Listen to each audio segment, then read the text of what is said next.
இல்ல எனக்கு தித்திப்பான செய்தின்னு ஆளுநர் ஆவறது இல்ல. நான் எப்பவுமே மக்களோடு பணியாற்றதான் என்னோட தித்திப்பான செய்தி.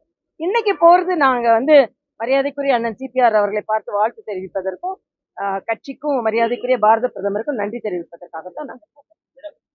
ஆனா இதுல உடனே வந்து இதுல ஆர்எஸ்எஸ் காரரு, அதனால வந்து நாங்க அவரை ஆதரிக்க மாட்டோம் அப்படின்லாம் சொல்றது எப்படி சரியா இருக்கும்னு எனக்கு தெரியல.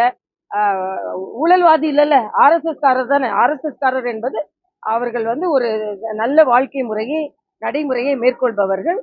அந்த இயக்கத்துல சின்ன வயதுல இருந்து இருந்தார் என்பது பெருமைதான். வந்து திமுகவில் 6-7 அமைச்சர்கள் மீது ஊழல் குற்றச்சாட்டு இருக்குது, அப்படி சொல்லலையே. அதனால ஒரு நல்ல தன்மையை எதிர்த்தன்மையா அவங்க எடுத்துக்கொள்றது நல்லதில்லை என்று கொடுக்கணும்னு நான் சொல்றேன். தமிழர்களாக இருப்பவர்கள் இதுல வந்து நான் வந்து ஒரு தமிழரா பாக்குறீங்களா இல்லையான்னு முதல்ல நான் கேட்கிறேன். தமிழ்நாட்டை சார்ந்தவரா இல்லையான்னு ஒண்ணு கேட்கிறேன். அதனால அவர்கள் ஆதரவு கொடுக்க வேண்டும். அவர்கள் ஆதரவு கொடுக்கவில்லை என்றால் தமிழ் பற்று என்ற அவர்கள் வேஷம் கலைந்து விடும் என்பது எனக்கு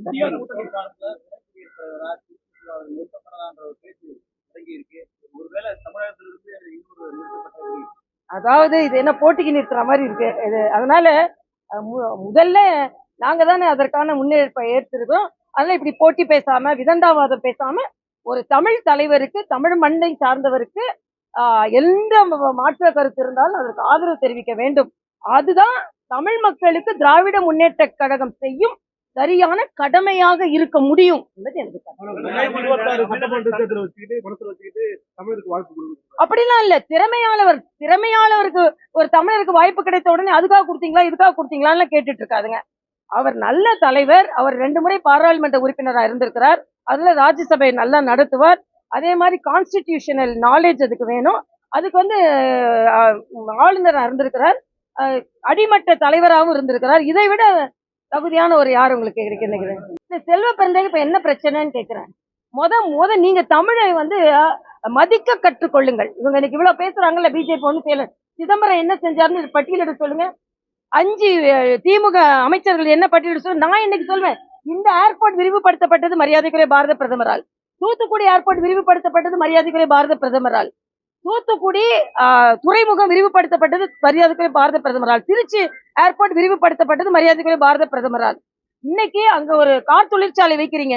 எதுக்கு? எப்படி? அங்க விரிவுபடுத்தப்பட்ட போர்ட்டும் விரிவுபடுத்தப்பட்ட ஏர்போர்ட்டும் இருக்கிறதுனாலதான். அதனால சும்மா வந்து தமிழகத்துக்கு நான் இன்னைக்கு இதே கேள்வி நான் திருப்பி கேட்பேன். ஏறக்குறை 20 வருஷம் மத்தியில திமுக காங்கிரஸ் ஆட்சியில இருந்தாங்க. பட்டியலிட சொல்லுங்க பார்க்கலாம்.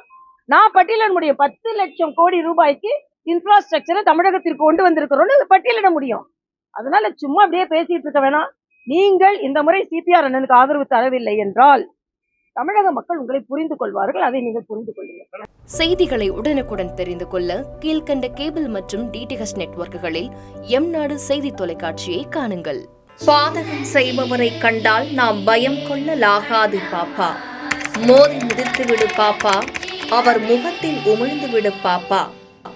அண்மை செய்திகளை உடனுக்குடன் தெரிந்து கொள்ள இணைந்திருங்கள் எம்நாடு தொலைக்காட்சியுடன்.